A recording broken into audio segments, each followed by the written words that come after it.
अब question number 4 में हमें दे रखा है एक एपी जिसमें हमें एक टर्म दे रखी है 78 और हमें बताना है वो इस एपी की कौन सी टर्म है। बहुत ही आसान सवाल है। हमारा जो एपी है वो है 3, 8, 13, 18 एंड सो ऑन। और हमें एक टर्म दे रखी है 78, मतलब कोई nth टर्म है जो कि 78 है और हमें n का वैल्यू निकालना है। ये जो फॉर्मूला है हमारा a n equals to a plus n minus one d, इसमें nth टर्म हमें मालूम है 78 एंड फर्स्ट टर्म क्या है 3, ए है हमारा 3, फर्स्ट टर्म हमें मालूम है 3 है, plus n minus one, n का वैल्यू हमें फाइंड आउट करना है। एंड कॉमन डिफरेंस कितना है, कॉमन डिफरेंस निकालने के लिए कॉन्सिक्यूटिव टर्म्स के बीच का डिफरेंस देखेंगे। फर्स्ट टू टर्म्स का डिफरेंस मतलब आगे वाला टर्म माइनस पीछे वाला टर्म, 8 माइनस 3 करेंगे तो ये हो जाएगा 5। अगेन नेक्स्ट का भी चेक करेंगे, आगे वाला टर्म माइनस पीछे वाला टर्म करेंगे तो 13 माइनस 8 अगेन 5, और इन दोनों का भी डिफरेंस 5 है, मतलब कॉमन डिफरेंस हो गया 5। अब इस इक्वेशन को हम इजीली n के लिए सॉल्व कर सकते हैं, तो ये हो जाएगा 78 minus 3 equals to n minus 1 into 5। 78 minus 3 हो गया 75 upon 5 equals to n minus 1। ये हो गया 5 1 जा 5, 5 5 जा 25। n माइनस 1 जो है 3 है, n का वैल्यू आ गया 15 प्लस 1 दैट इज 16। तो जो 78 है वो इस एपी की 16th टर्म है। 16th टर्म हो गया हमारा आंसर। ये हो गया क्वेश्चन नंबर 4। क्वेश्चन नंबर 5 देखते हैं। क्वेश्चन नंबर 5 में हमें दो फाइनाइट एपी दे रखी है, मतलब दोनों एपी की लास्ट टर्म हमें मालूम है एंड हमें निकालना है इन दोनों एपीज में नंबर ऑफ टर्म्स। फर्स्ट अगर एपी देखें तो इसके अंदर हम देख सकते हैं कि हमारा फर्स्ट टर्म है 7 एंड nth टर्म मतलब जो लास्ट टर्म है, इसे L से भी रिप्रेजेंट करते हैं, वो है 205। ऑल्सो कॉमन डिफरेंस अगर देखें तो कॉमन डिफरेंस कितना है, फर्स्ट टू टर्म्स का डिफरेंस मतलब आगे वाला टर्म माइनस पीछे वाला टर्म करेंगे 13 माइनस 7, 13 माइनस 7 हो गया 6। नेक्स्ट टू टर्म्स का डिफरेंस देखेंगे, ये भी 6 है, 19 माइनस 13 इज 6, मतलब कॉमन डिफरेंस हो गया 6। अब हमें इस फॉर्मूला में nth टर्म मालूम है, फर्स्ट टर्म मालूम है एंड कॉमन डिफरेंस मालूम है, तो ये फॉर्मूला यूज करके हम easily number of terms find out कर सकते हैं। तो चलिए ये फॉर्मूला लगाते हैं। ए एन है a plus n minus one into d, nth term मुझे मालूम है 205 है, ए है हमारा 7 plus n minus one into d, d है हमारा 6, तो हो गया 205 minus 7 equals to n minus one into 6, तो माइनस करेंगे ये आ जाएगा 198 equals to n minus one into 6। हमारा n माइनस वन का वैल्यू आ गया 198 अपॉन 6। तो सिंप्लीफाई करेंगे 6 3 जा 18, 6 3 जा 18, तो n माइनस वन आ गया 33 और n का वैल्यू आ गया 33 प्लस 1 दैट इज 34। तो इस एपी में टोटल 34 टर्म्स है। ये हो गया हमारा आंसर। सिमिलरली इसका सेकंड पार्ट करेंगे। अगेन इसके अंदर हमें फर्स्ट टर्म मालूम है, फर्स्ट टर्म है हमारा 18, nth टर्म मतलब लास्ट टर्म पता है -47 एंड कॉमन डिफरेंस हम इजीली देख सकते हैं। इन दोनों को देखना होगा, आगे वाला टर्म माइनस पीछे वाला टर्म करेंगे, इसको माइनस करेंगे इसमें से, ये हो जाएगा 15 1 अपॉन 2 माइनस 18, तो सिंप्लीफाई करेंगे तो ये हो जाएगा 2 इंटू 15 30 प्लस 1 31 अपॉन 2 माइनस 18, ये हो गया 31 माइनस 36 अपॉन 2, तो ये आ गया हमारा -5 अपॉन 2। सिमिलरली इन दोनों का डिफरेंस देखें तो ये है 13 minus 15 1 upon 2, 13 minus 31 upon 2, again ये हो जाएगा 26 माइनस 31 अपॉन 2, ये भी आ गया -5 अपॉन 2। अब दोनों केस में जो डिफरेंस है वो सेम है -5 अपॉन 2, तो हमारा कॉमन डिफरेंस हो गया -5 अपॉन 2। अब हमें ये जो फॉर्मूला दिया गया है nth टर्म का, तो nth term of an AP होता है a plus n minus one into D. अब हमें इसमें a पता है, nth टर्म पता है, कॉमन डिफरेंस पता है और n का वैल्यू निकालना है। बहुत आसान है। an है हमारा nth term that is -47, a है हमारा 18 plus n minus one into common difference है -5/2, 2। इसको सॉल्व कर लेंगे n के लिए, तो जाएगा -47, 18 लेफ्ट हैंड साइड में जाके -18 इक्वल्स टू n-1 इंटू -5/2। ये हो जाएगा -65 इक्वल्स टू n-1 टू -5/2। ये 2 इस तरफ मल्टीप्लाई करेंगे, ये हो जाएगा -65 into 2 equals to -5 into n-1 को मल्टीप्लाई करेंगे, ये आ जाएगा -130। ये -5 नीचे चला जाएगा, ये हो जाएगा n-1, माइनस से माइनस कैंसिल, और ये आ जाएगा 26। n-1 का वैल्यू आ गया 26, तो n का वैल्यू आ गया 26 प्लस 1 दैट इज 27। तो टोटल हमारे पास 27 टर्म्स है। ये हो गया हमारा आंसर। नेक्स्ट पार्ट देखिए, पार्ट नंबर 6 में हमें एपी दे रखी है 11, 8, 5, 2 एंड सो ऑन। एंड हमें बोला गया है कि क्या ऐसा पॉसिबल है कि इस एपी के लिए कोई nth टर्म -150 हो। इस एपी में अगर देखें तो इसका फर्स्ट टर्म है 11, कॉमन डिफरेंस कितना है, अगर इन दोनों का डिफरेंस देखें तो -3, इन दोनों का डिफरेंस देखें तो अगेन -3, इन दोनों का देखें तो अगेन -3, मतलब आगे वाला टर्म माइनस पीछे वाला टर्म करें तो सभी में डिफरेंस -3 है, मतलब कॉमन डिफरेंस -3 है।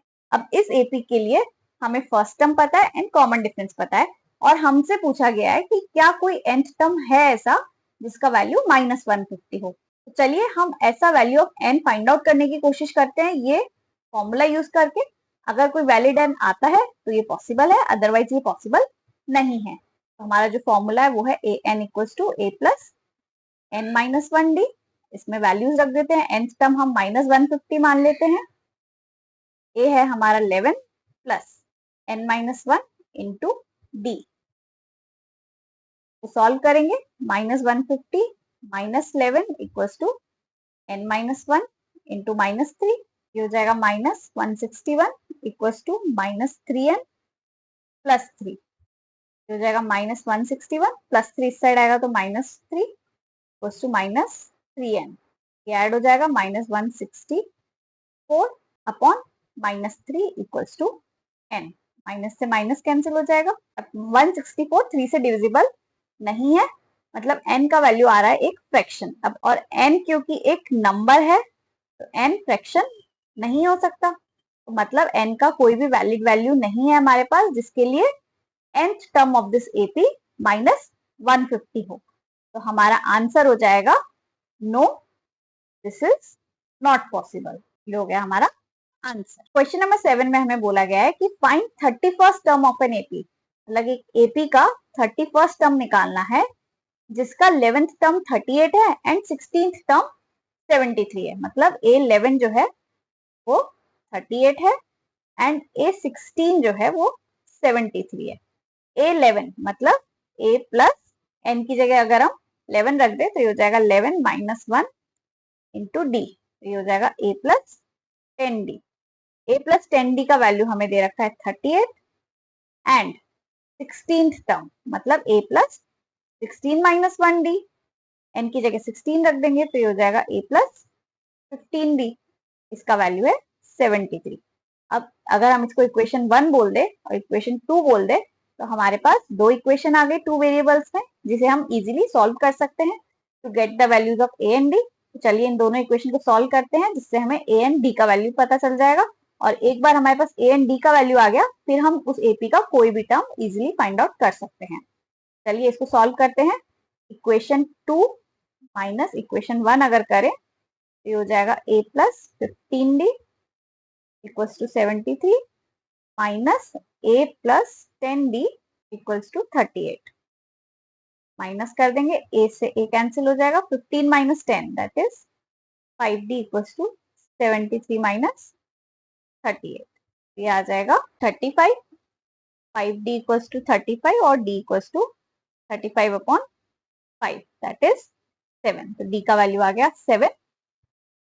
अब d का वैल्यू 7 आ गया, इस वैल्यू को हम इक्वेशन 1 में रखेंगे। इक्वेशन 1 है हमारा a plus 10d equals to 38, इसमें d की जगह 7 रख देंगे तो ये हो गया 10 इंटू 7 इक्वल्स टू 38, तो ये आ गया a equals to 38 minus 7 into 10 that is 70, क्या आ जाएगा -32। अब ये जो दो इंफॉर्मेशन हमें दी गई थी that is 11th term and 16th term, इसको यूज करके हमने इस एपी का common difference and first term निकाल लिया। अब हम इस एपी का कोई सा भी टर्म निकाल सकते हैं। हमें बोला गया 31st टर्म निकालने का, तो 31st टर्म कितनी हो जाएगी, this will be a plus n की जगह 31 रख देंगे तो 31 माइनस 1 इंटू डी, ये हो जाएगा a प्लस 30d। अब a का वैल्यू हमने फाइंड आउट किया -32 प्लस 30 इंटू डी है 7, तो ये हो जाएगा -32 प्लस 210, ये हो जाएगा 178। ये हो गया हमारा answer that is 31st term of this AP. तो फ्रेंड्स एक्सरसाइज 5.2 के क्वेश्चन नंबर 8 में बोला गया है कि एक एपी है जिसमें टोटल 50 टर्म्स है एंड उस एपी का थर्ड टर्म 12 है एंड लास्ट टर्म 106 है और हमको 29th टर्म एपी का फाइंड आउट करना है। अब इस क्वेश्चन में सबसे पहले हमें समझना है कि जो इन्फॉर्मेशन हमें दे रखी है उससे हम क्या क्या निकाल सकते हैं। पहला इन्फॉर्मेशन जो हमें दे रखा है वो दे रखा है कि उस एपी का थर्ड टर्म जो है वो 12 है। थर्ड टर्म मतलब अगर इस फॉर्मूले में मैं n की जगह 3 रख दूं तो थर्ड टर्म क्या हो जाएगा, a3 will be a plus n minus 1 मतलब 3 माइनस 1 d, मतलब ये हो गया a प्लस 2d। तो मुझे a प्लस 2d का वैल्यू 12 दे रखा है एंड मुझे बोला गया है कि last term of the AP is 106। अब लास्ट टर्म 106 है and total number of terms 50 है, तो मतलब लास्ट टर्म और बोल सकते हैं जो 50th टर्म है वही हमारा लास्ट टर्म है।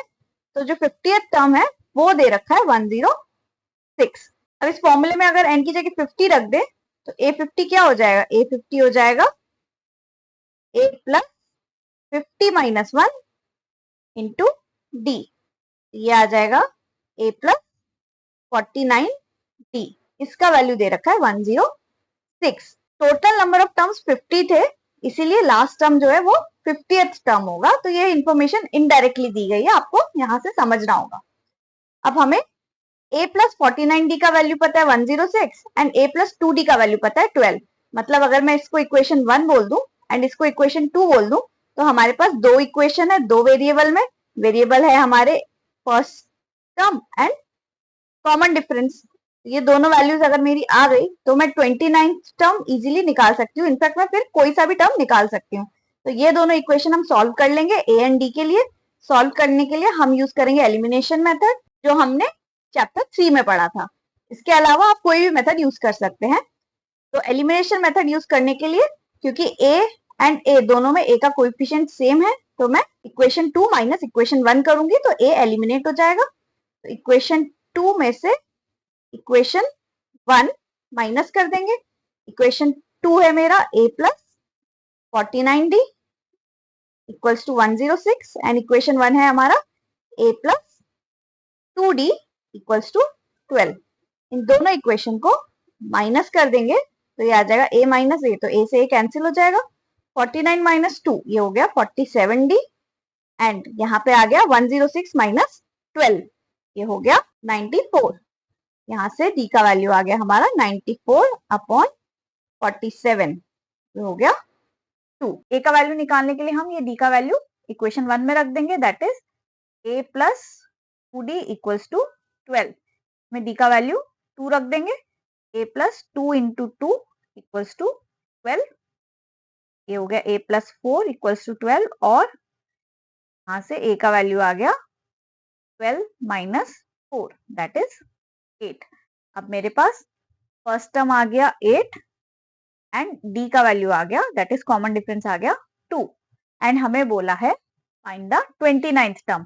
तो a 29 that is nth term के फॉर्मूले में n की जगह 29 रख देंगे तो ये हो जाएगा a प्लस n की जगह 29 रख देंगे तो 29 माइनस 1 इंटू डी में a एंड d की वैल्यूज डाल देंगे।